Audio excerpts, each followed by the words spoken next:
Thanks for watching Full Color Commentary. I'm Mark Allen, and I'm here with the retrospective on Marvel Knights Spider-Man number 4. Now, I should have mentioned before, Mark Millar and the Dodsons, they basically created their 12-issue run on Spider-Man with 3 4-issue arcs. This was the last 3, and this 4th one, they make up parts 1 through 4 of Down Among the Dead Men, is what the story arc is called. Okay, so then there'll be another 4-issue arc and then another 4-issue arc, but they all interconnect, of course, and to make one big story. But this is Down Amongst the Dead Men issue number 4.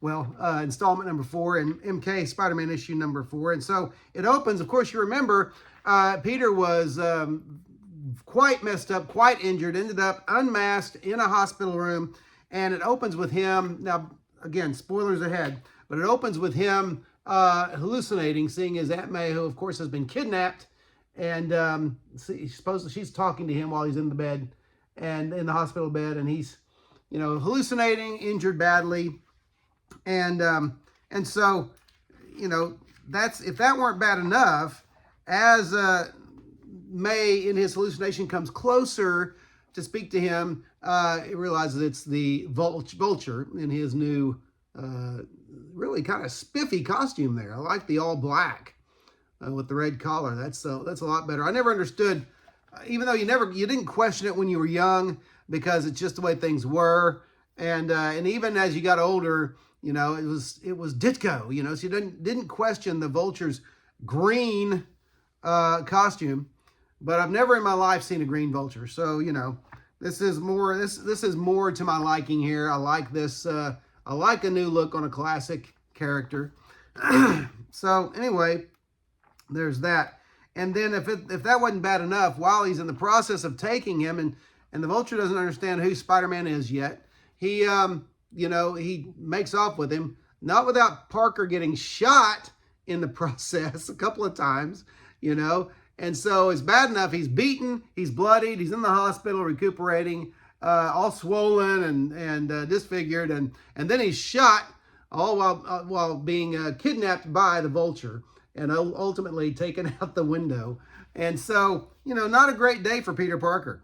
And I won't get too much into just for time's sake, I won't get too much into the Vulture's motivations. But it's very personal, and you're going to see a new kind of dimension to the Joker. The Joker. Why do I keep saying the Joker? You're going to see a new dimension to the Vulture. Very personal, very emotional, and they add some dimension and some depth to this character in this book, and that's saying something when you consider at this point the character was over 40 years old. Again, this is a 2004 publication. 2004, might have been 2005 by now. 2004 publication. So anyway, so there's a whole model. The Joker, the Vulture goes through the whole monologue of why he's upset with Spider-Man, and then he goes through the process, and he gets frustrated because Peter can't hear him, and he rips off the bandages so he can hear better, and his reaction is priceless. He's like, I don't believe it. I figured when I took the bandages off, you'd be somebody. I'd recognize you, but you're a nobody. I don't know who you are.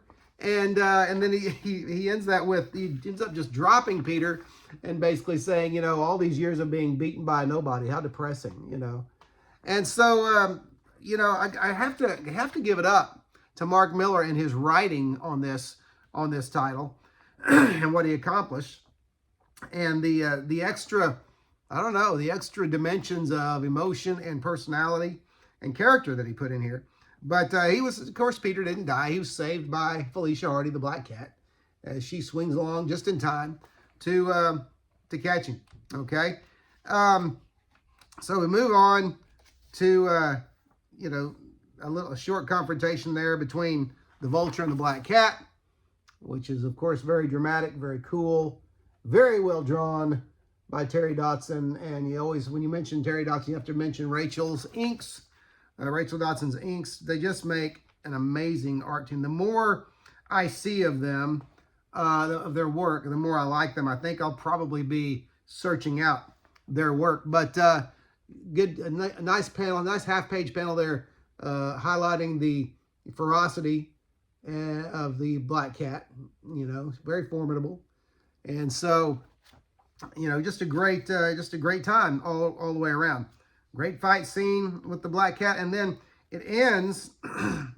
Black Cat. It ends with this panel. You don't really see what happens, but we see how ruthless the Black Cat is. And again, spoilers ahead. It ends up that the Black Cat is, in a sense, working for the Owl. Okay, on a limited basis, working for the Owl, who's being installed. I won't say by who, but being installed as the new kingpin of crime, since the kingpin, Wilson Fisk, was taken down in Daredevil before this. And so you have this scene toward the end of Electro, who has stolen money. The Electro and the Vulture had stolen money from the Owl. Electro's being grilled, and it looks like he's probably being set up to be tortured, getting ready to be tortured. And as a surprise on the last page, the Owl gives Electro a surprise. He says, "Take the blanket off and show him what happens to someone who steals from the Owl's nest, gentlemen." And then you have this horrific image of the Vulture, and we see what Felicia did to him there. Okay, the deep claw marks in his face, and so that's pretty much, you know, not looking good for Electro and the Vulture at that point. And then finally, you have this cliffhanger at the end. And I mentioned last issue that we wonder how is Spider-Man going to get out of, you know, how's Peter Parker going to keep people from learning his identity? He's been unmasked. He's out there. And then when the last pages of the story, we find out there's a guy that works in the hospital who got pictures of Peter, you know, after the mask has been taken off. And he's been working for the Daily Bugle off and on for years, evidently. And he's been their contact at the hospital. And he throws a bunch of pictures on J. Jonah Jameson's desk. And Robbie asks, you know, Jameson asks, "These pics for real?" And Robertson says, "As real as you or me, JJJ. Spider-Man without his mask and lying on a hospital gurney. What do you think?" And it ends with this panel here. I think that's one very familiar face. Now, that would seem to be a dead giveaway, but we'll find out next issue. Maybe, maybe not. But that is issue 4 of MK Spider-Man. The last installment of Down Among the Dead Men ends on a cliffhanger. That's why I say 4-part arcs that all fit together. Man, this is such a good run. So, I mean, and I'm telling you, the hits just keep on coming with this series, at least the first 12 issues. And so I can't recommend high enough. Marvel Knights Spider-Man began publication in 2004. And it's worth your time. It's worth your money. And it's worth going out there and finding it. But that's, you know, that's just some good stuff. Good comics are good comics. And they're worth seeking out. All right. Hey, if you haven't, don't forget to like, comment, and subscribe, especially comment. And otherwise, just thanks for watching 4-Color Commentary, and I'll see you on the next video.